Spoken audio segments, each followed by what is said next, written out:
UMK, rata-rata di atas 3 juta sih. Nah, untuk yang profesional di bulan Maret semalam anggota saya ada yang bergaji hingga 12,72 juta. Untuk bulan April ini karena Ramadan, kemudian sering penghujan dan lain sebagainya, gaji anggota saya maksimal satu orang itu hampir 6 juta. Kalau yang bulan Maret itu satu orang yang profesional dengan tingkat kedisiplinan tinggi dan lain sebagainya itu 12,2 juta. 12,72 juta.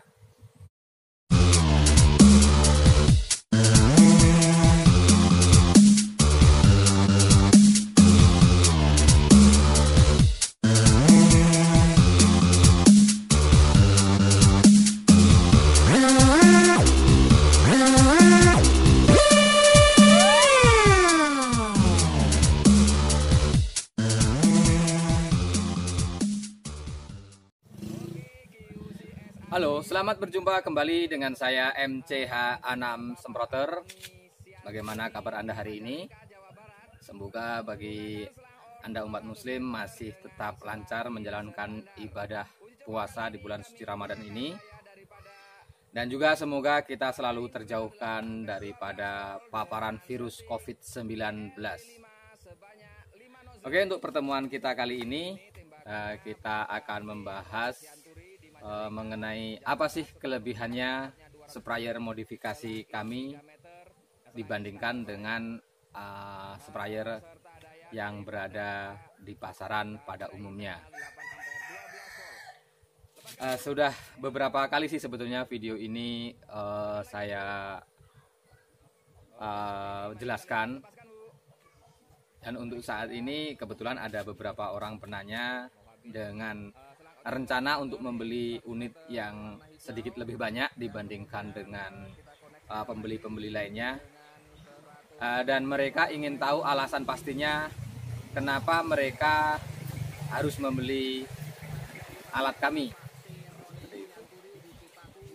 Sebetulnya itu tergantung kepada kebutuhan sih. Intinya alat kami ini bisa meningkatkan prestasi kerja dan juga efektivitas herbisida dengan catatan apabila SDM-nya ataupun sumber daya manusianya itu memiliki pengetahuan yang cukup serta teknik yang sudah terlatih. Kenapa saya bilang seperti itu?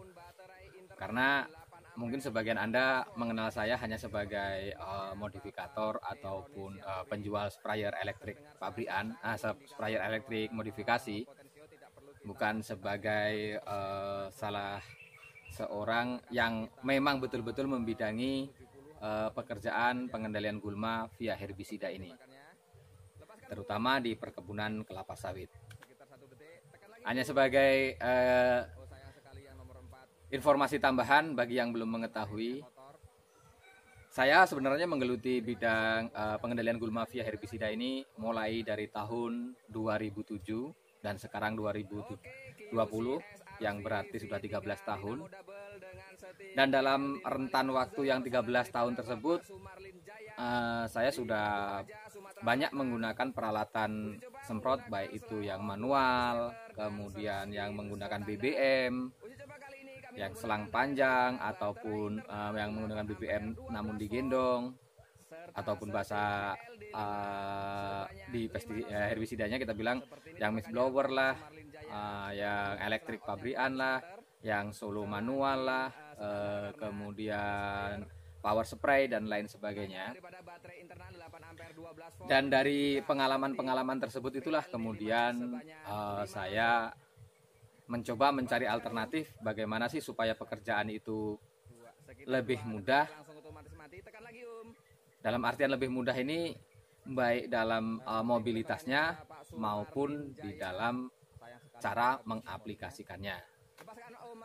Artinya apa? Saya pernah menggunakan mist blower ataupun sprayer yang menggunakan BBM itu sebetulnya selain daripada perawatan yang agak repot, juga mobilitasnya sangat terbatas. Artinya apa? Karena saya memberikan inventaris kepada tim saya itu untuk setiap 2 orang itu saya beri 1 unit sepeda motor. Jadi apabila kita menggunakan mist blower ataupun mesin, otomatis sangat susah apabila digunakan untuk berboncengan. Karena yang kami tangani ini kan tidak satu hamparan dan tidak satu kepemilikan, yang otomatis akan memerlukan waktu ataupun mobilitas yang harusnya fleksibel sih. Tapi dengan alat tersebut dalam perhitungan kami dan tim kami memang tidak cocok. Oleh sebab itu sudah kami tinggalkan pada 8 sampai 9 tahun yang lewat untuk peralatan-peralatan seperti hal tersebut. Selain daripada mobilitas, juga mengenai biaya operasionalnya, yaitu yang harus mengeluarkan BBM, belum lagi dengan tingkat kerusakan yang berada di lapangan. Karena untuk di perkebunan kelapa sawit tentu berbeda dengan tanaman horti yang jaraknya itu hanya dekat dengan perkampungan. Kalau di perkebunan kelapa sawit itu jaraknya bisa berpuluh-puluh kilo daripada perkampungan ataupun hunian. Jadi jika sudah berada di tengah perkebunan dan tiba-tiba rusak, tentu akan banyak waktu yang tersita dan terbuang karenanya. Itu salah satu poinnya. Selain poin-poin lainnya, mengapa saya kemudian beralih ke ini? Sebetulnya awalnya tidak sengaja sih. Artinya tidak sengaja. Setelah bertahun-tahun kami membidangi usaha ini, kemudian saya menggunakan kap elektrik. Kenapa kok sering rusak lah, kemudian tracernya ataupun tembakannya itu kurang puas bagi kami. Lalu kami bongkar sendiri dan coba kami pelajari, dan alhamdulillah pada awalnya tidak kami jual, hanya kami pergunakan sendiri. Akan tetapi setelah saya posting di Facebook, yang kebetulan di situ adalah grup yang bergerak di bidang perkebunan kelapa sawit, dan mereka minat dengan alat kami, lalu secara tidak langsung kami jual unitnya. Yang awalnya sih saya berikan kepada mereka untuk memodifikasi sendiri tanpa harus dari kami. Tapi karena mereka kesulitan dalam pengadaan barang ataupun lain sebagainya, kemudian mereka lebih memilih terima jadi menggunakan alat kami.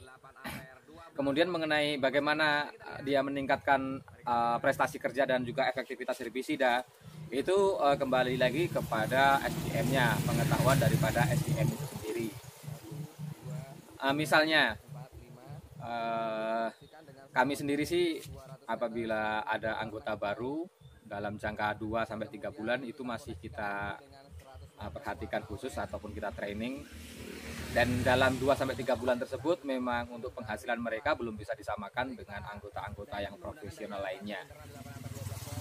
Tapi kalau rata-rata, kalau memang orangnya itu memiliki tingkat disiplin dan juga kemauan yang tinggi, gaji tetap di atas daripada UMR ataupun UMK, rata-rata di atas 3 juta sih. Nah, untuk yang profesional di bulan Maret semalam, anggota saya ada yang bergaji hingga 12,72 juta. Untuk bulan April ini, karena Ramadan, kemudian banyak sering penghujan dan lain sebagainya, gaji anggota saya maksimal 1 orang itu hampir 6 juta. Kalau yang bulan Maret itu 1 orang yang profesional dengan tingkat kedisiplinan tinggi dan lain sebagainya itu 12,2 juta. 12,72 juta. Jadi untuk mengenai bagaimana alat kami ini membantu, tentu daripada spraying faktor yang dihasilkan, kemudian mengenai waktu yang diefisiensikan, kemudian herbisida daripada pengkomposisian yang tepat, kemudian dapat meningkatkan efektivitasnya dan lain sebagainya. Memang pekerjaan ini tidak sederhana, banyak juga dalam tanda kutip itu ya, orang-orang yang ingin menjadi pemborong semprot yang baru-baru itu selama ini kan perhitungan mereka hanya sebatas katakanlah modal herbisida dan tenaga kerja. Sementara untuk pengetahuan daripada pengetahuan dan pemahaman mengenai jenis-jenis gulma, kemudian komposisinya bagaimana, serta teknik pengendaliannya bagaimana, karena kurang tepat, rata-rata mereka hanya bertahan antara 5-6 bulan. Justru mereka tidak berhasil, bahkan modalnya kemudian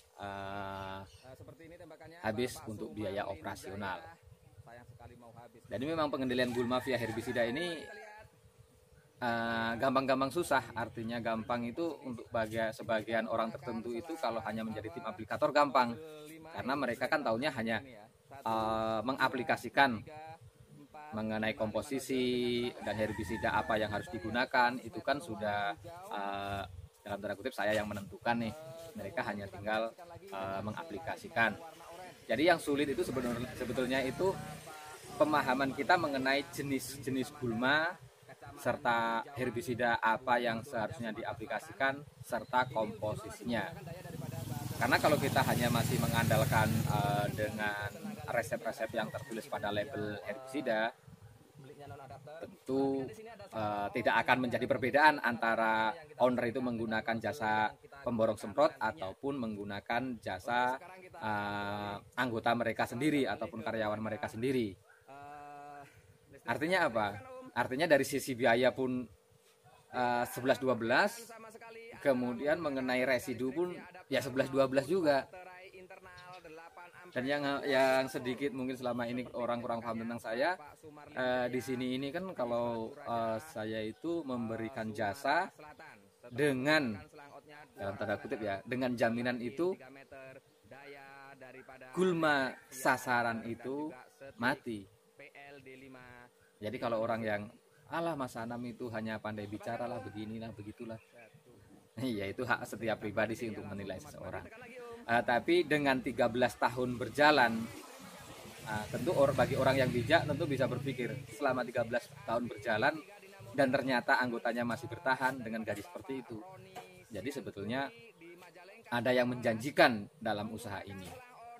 Namun hanya untuk sebagian orang memang harus ada beberapa poin yang perlu difahami. Oke, kita lanjutkan di lain pertemuan karena durasi waktunya yang tidak cukup. Salam semproter.